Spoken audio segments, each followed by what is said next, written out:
Diri na sa to sa Mexican food mga mareng. Similar sa taco but this is chalupa. Nakatry na ba mo diri sa Papa Chalupa located sulod El Dorado Subdivision, Banilad, Cebu City, across basketball court beside Banilad Town Center. So walay pagdugay-dugay, maoday ni among gi-order. Ilang famous chalupas, nachos, and sangria. Ang flavor na among gi-order silang chalupas kay beef, pork, and shrimp. As you can see mga mareng, arang kadagko og siksik sa laman ilang chalupas. Hi! Nanasad taan ni, natanong na sad sa dagko.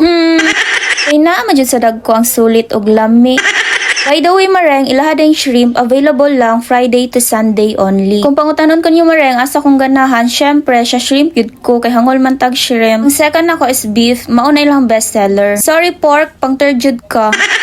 Ang kalahian din sa taco and chalupa, ang taco soft iyang shell, while ang chalupa gi-deep fried iyang shell which is crispy and in fairness, it's not oily. Lami sad ni ilang nachos mareng, sulit pa jud sa kadaghan pang 2 to 3 person na. Ang topping sa ani kay beef, garlic culantro sauce, chalupa sauce, and homemade queso. Makapili ra sa di ay ka kung mild or spicy by muhang sauce. Sa drinks mareng, if maka-wine ka, ma-recommend jud na ko ning sangria sa imuha. Dili ra pa jud siya isog. Maunay lang menu mareng for the price reference. Naa pa sila laing flavor which is chicken and chorizo de Cebu. Open ni sila Wednesday to Sunday 4 p.m. to 10 p.m. Maora to maring, sunod na pud.